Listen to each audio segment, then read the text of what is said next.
Ce document nous a été transmis par et pourrait gravement remettre en cause les relations que nous entretenons avec.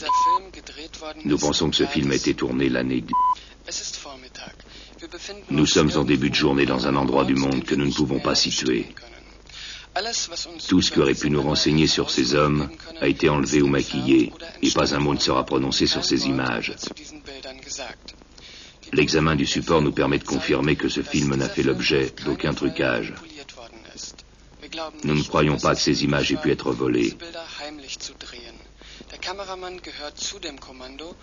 Le caméraman fait partie de ce commando et se déplace comme vous pouvez le voir, en toute liberté. Nous pensons que cette mise en scène était certainement destinée à une opération de désinformation.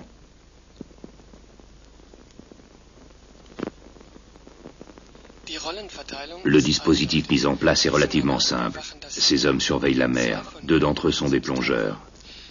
L'homme que vous voyez marcher devant vous joue sans aucun doute le rôle du responsable. Remarquez comment on va finir par voir son visage.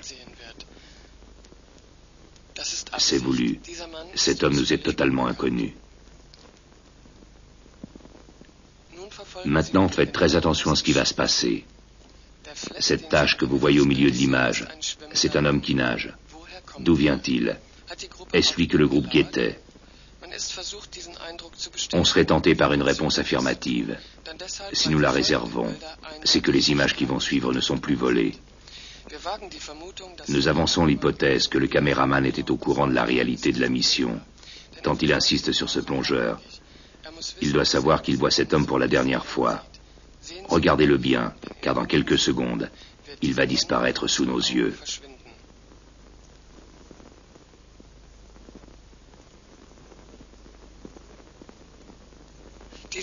Cet homme en plein milieu de la mer est une arme redoutable. Ce qui va suivre n'a pas été mis en scène. Que s'est-il passé? Le plongeur est affolé, il n'est pas équipé. Il veut remonter sur le canot, le nageur l'en empêche. L'autre plongeur semble les suivre un instant du regard. Ils ont dû passer sous le canot. Le plongeur essaie de nouveau de monter à bord. Pourquoi personne ne l'aide? Le nageur intervient. Notez toutefois qu'il ne le fait pas avec une brutalité excessive, alors qu'il le pourrait. L'autre plongeur les suit du regard. Ils ont dû rapidement disparaître, car il semblerait qu'il les ait perdus.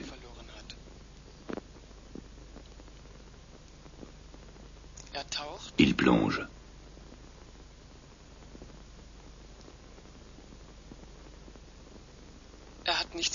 Il n'a rien vu.